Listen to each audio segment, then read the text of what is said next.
The unthinkable is now being predicted. Prime Minister Modi could be on a treacherous wicket in 2019.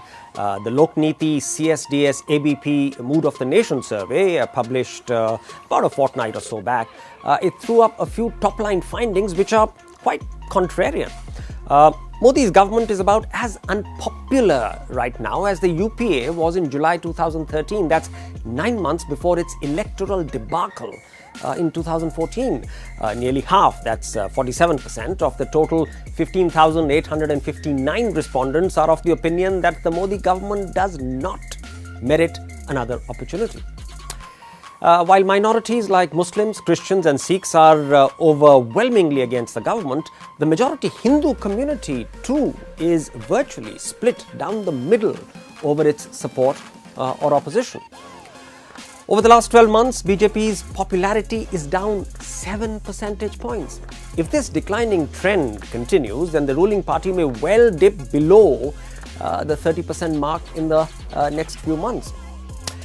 Congress could net about 1 in 4 votes, that's about 25% nationally, and the erstwhile UPA would secure 31% of the votes across the country. Remember, this does not include the Congress's newfound allies, that's Mayawati's Bahujan Samaj Party, BSP, Akhilesh Yadav Samajwadi Party, SP, and HD Deve Gowda's Janata Dal Secular, which could add another 11 percentage points to the new UPA's tally.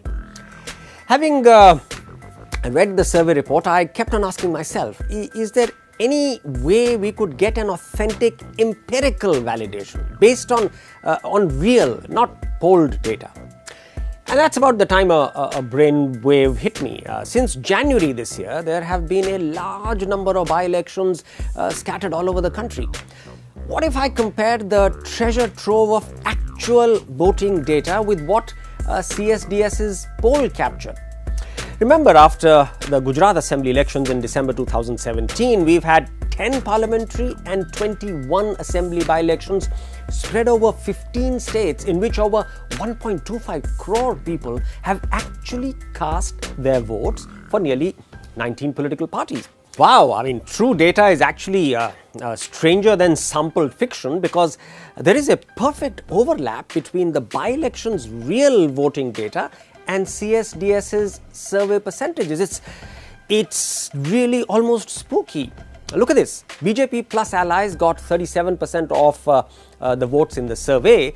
They've got 36% of the actual votes cast in the by-elections since Gujarat Assembly polls. Congress plus allies got 31% in the survey and 32% of the real votes. And while BSP plus allies got 10% in the CSDS survey, they notched up 13.3% of the actual votes polled in the by-elections.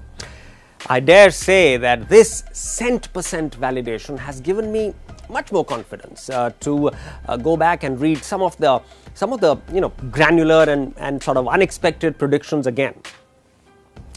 Modi is now only marginally ahead of Rahul in voter support. His 17 percentage points lead has fallen to only about 10 percentage points. An equal 43% like both Modi and Rahul. And since fewer people dislike Rahul, his net likability is actually, hold your breath, better than Modi's. Rahul has also managed to convince nearly 30% of his earlier naysayers into becoming supporters. And conversely, Modi has converted 35% of his earlier supporters into opponents. Rahul's biggest gains have come among middle-aged and elderly voters, and these usually have a higher propensity to go out and vote. Modi's fall is sharpest among middle and lower class voters. Now, here's the shocker. Over 60% feel that the Modi government is corrupt. Over 50% have heard about Nirav Modi's scam, and 2/3 of them are dissatisfied with the actions taken or frankly not taken. Farmers are deserting Modi at an alarming rate, a fall of 12 percentage points over 1 year. And the bulk of these gains are accruing not to the Congress but to the non-Congress regional parties. GST, the goods and services tax, is becoming an albatross around Modi's neck. Its unpopularity getting worse from 24% in January to 40% in May. And the last one, it's virtually impossible to fathom. There isn't a single issue, not one issue, on which the Modi government is now rated positively. So the net impact of this, all that we've done just now, is to show us that the 2019 electoral race is wide open.